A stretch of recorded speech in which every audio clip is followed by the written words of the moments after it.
We think that in 2024 there will be a change in the attack surface also, and especially there will be some more sophisticated attack pattern which may be happen. But especially we think like a customer data breach or that type of attack will increase a lot. So it's my personal opinion, because everybody interested on data, and they understand the value of data. So world is moving on data. So that is the gold things. So that will be, we assume that there will be more attack on data, so data breach can be happen more frequently. That's the one thing. And definitely new, what we cannot assume, what we cannot think even today, that type of attack may be coming, but we cannot really, but we have to prepare all sort of basic hygiene or cyber security hygiene, so that we can really tackle all the upcoming cyber threat and attack.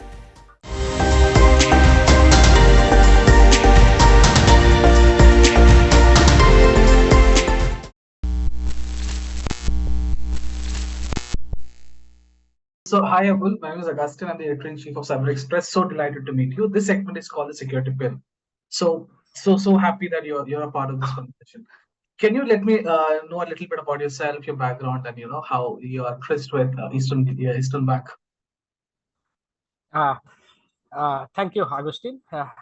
Myself, Abul Kalam Azad, Head of Information Security for Eastern Bank. Apart from that, I am the Secretary of ISACA Dhaka chapter. You might know about ISACA, who actually do IT audit, IT security and consulting activities, and develop the worldwide IT audit standard. So my background basically from cyber security, IT audit, and IT risk management. I have around 20 years of experience in this field, and I look forward more challenging works in that cyber security, especially privacy, forensic, and penetration testing. Thanks. Thank you. So I think 2023 has been a very pivotal year, especially for the industry as such. I mean, there have been so many attacks on the globally, in fact, I think, and the financial sector is no exception as such. So what were the major trends in cybersecurity, cyber attacks that you witnessed over the course of this year? Now that we are already at the end phase. Right, especially financial is more vulnerable to the cyber attack, Right. because attacker look for always financial gain. So they target the financial institute most, because they can get the cash from that organization. And last few years, we saw lots of cyber attack in the financial sector. Especially they try to hack customer account, then transfer money from one account to their intent recipient. That's why they try to manipulate financial transaction. One thing, and mostly nowadays they are trying to do some ransomware attack for hampering the service, make the system unavailable, and claim for ransom. So that type of attack is increasing lots over last few years. And obviously, customer data breach is one of the major breach happening over last several years. We all know that there were big organization become bankrupt due to customer data loss. So that type of attack is going on mostly. Right, right. I think this was also a year where a lot of AI-based cybersecurity tools became a lot more obvious, a lot more rampant globally. In fact, I think threats around deepfakes, threats around phone crimes and things like that. Maybe my wife giving me a message, calling up, probably maybe somebody masquerading as my wife telling me that I immediately need to transfer maybe 50,000 rupees to her account, and then that can involve probably be a malicious actor. So these are one of the new trends that was spoken about recently. So what are your thoughts on that? Because do you feel that the we have only scratched the surface around AI, AI infused cyber attack, because deep fake and these kind of things are evolving at a very rapid scale right now. Right. This type of tools really helpful, very much helpful. Like whatever cyber attack coming for traditional tools, traditional devices cannot really detect all of them. Right. And when we build AI technology into such tools, that give more detection mechanism and more accurate detection and timely detection. Like previously what happened, like there is some data breach, data goes to dark web, people even cannot notice. Now, with the help of AI, customer can detect more early. So if we can detect early, then we can take the measure as soon as we detect. So that's really help to prevent all the attack, mitigate. And definitely AI into that technology would definitely increase the detection rate, and it is reduce the false positive. That how it's helping to detect all the cyber attacks, especially data breach, and lots of nowadays lots of IDS, firewall, and SIM technology inbuilt the AI technology for their detection mechanism. Okay, okay. So, what is your personal, thought on this? Do you think cyber attackers will benefit more from AI, or defense companies, or people who are in the who are defending organizations, they would benefit more from AI? Is there a balance right now? It's totally depends on the situation, how people are using, like whether cyber security people using AI most effectively, or whether attacker are using most effectively. Who will use most effectively, they will be get more benefit. That is the simple thing, right? If we can utilize at our majority activity, then professional will get more benefit. But on the other hand, if you don't know how to utilize the AI effectively, then we are not going to get the benefit of the technology.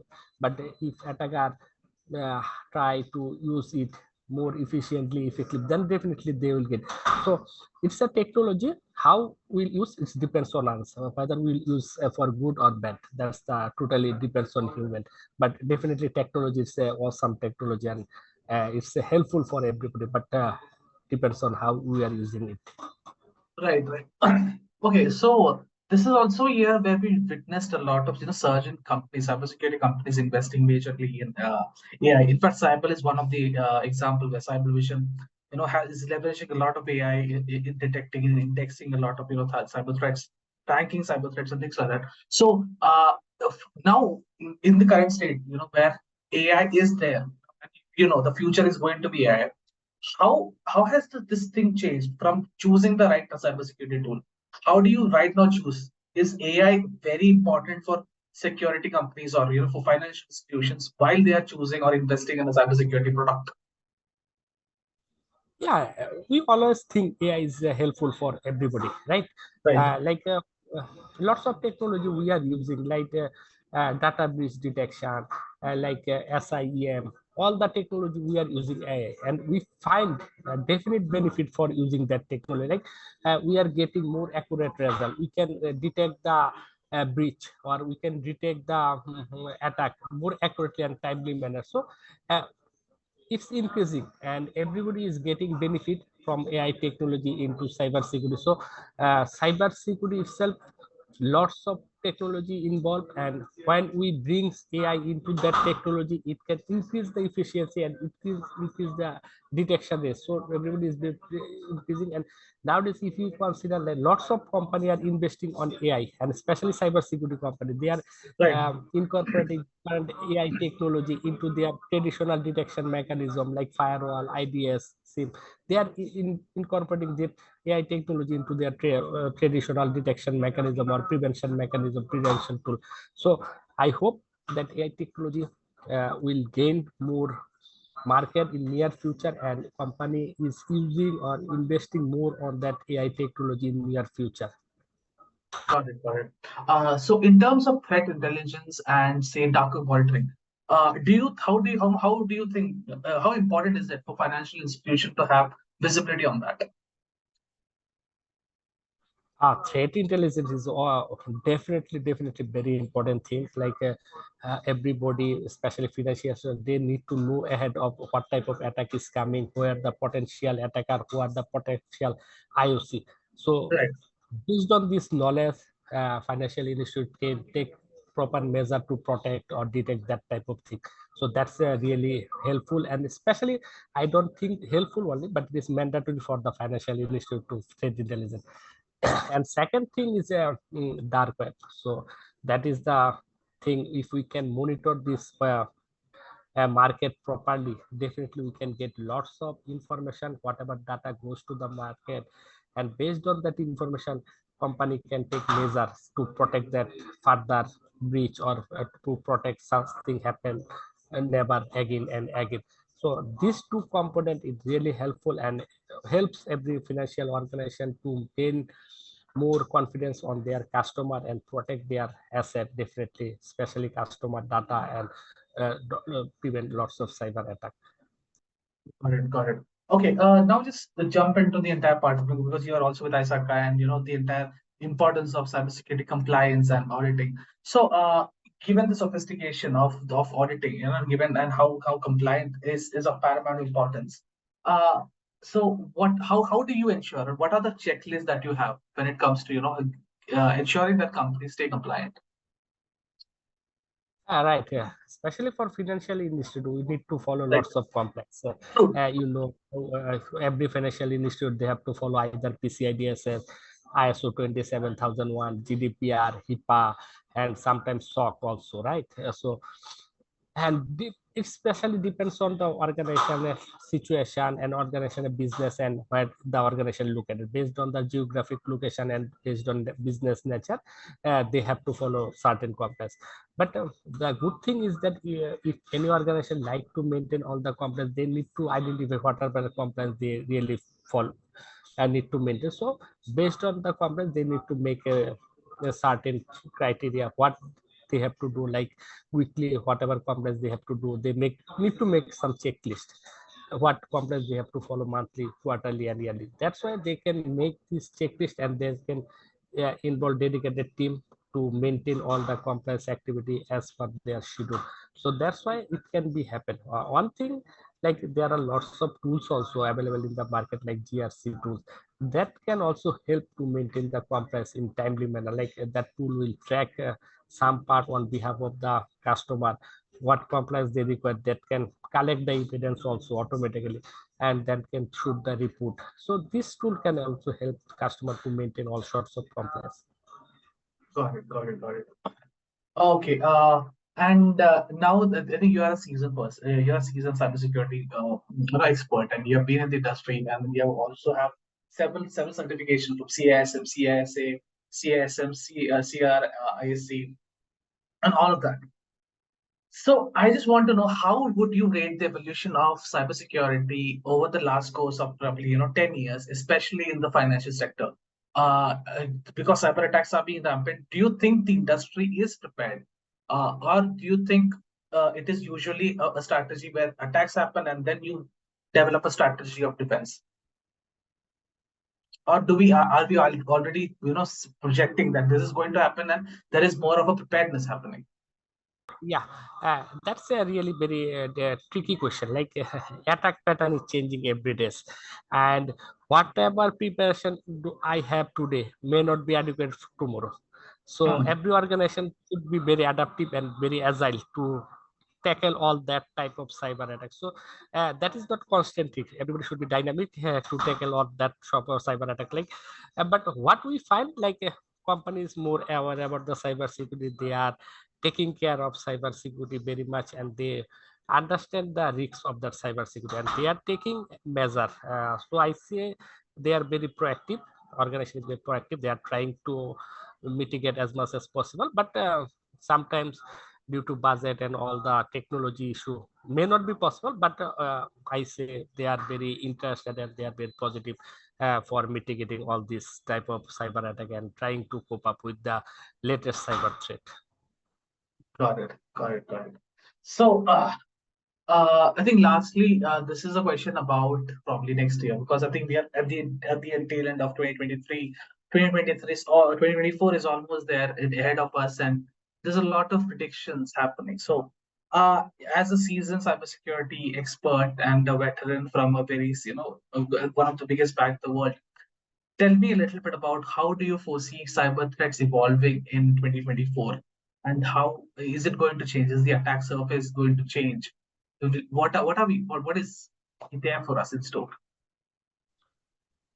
It's really difficult to say what type of attack is coming or surface, how they are be changing.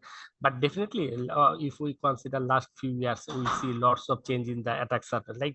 Like last couple of years, we see lots of ransomware attack. We saw lots of data breach, especially customer data and sensitive data. Uh, we by considering, by reviewing all the data, we think that in 2024 there will be a change in the attack surface also, and especially there will be some more sophisticated attack pattern, which may be happen. But especially we think like a customer data breach or that type of attack will increase a lot. So it's my personal opinion, because everybody interested on data, and we understand the value of data. So Right. world is moving on data. So that is the gold things. So that will be, we assume that there will be more attack on data, so data breach can be happen more frequently. That's the one thing. And definitely new, what we cannot assume, what we cannot think even today, that type of attack may be coming. But we cannot really, but we have to prepare all sort of basic hygiene or cyber security hygiene, such that we can really tackle all the upcoming cyber threat and attack. Right, right, right.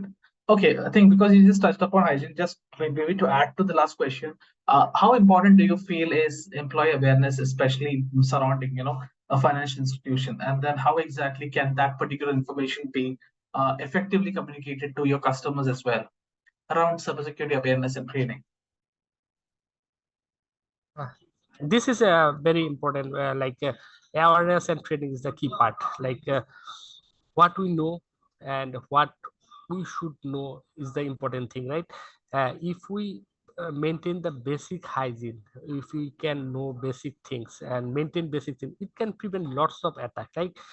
We all have to give the complex password. This is the simple policy or simple awareness, but it can prevent lots of attack. Like if we analyze few attack, that you will find that some area, or some stage in the attack, there is some password breach, all these things.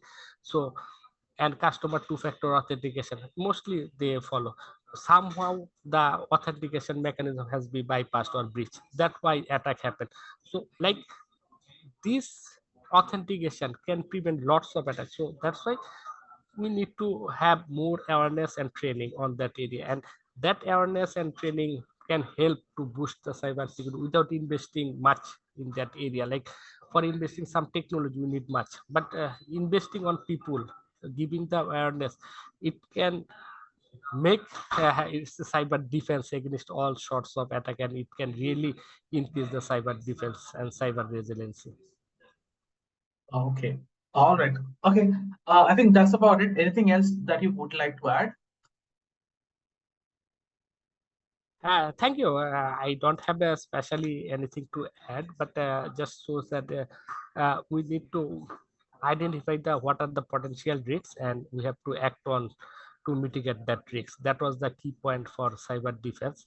And we, as soon as we can identify the risks, and we are more, will be able to detect the and response onto the particular risk. That's why we can make a cyber safe environment. And as a cyber security, everything is connected. So one breach or one loophole can make devastation to the ecosystem. So everybody should give the importance onto the cyber security.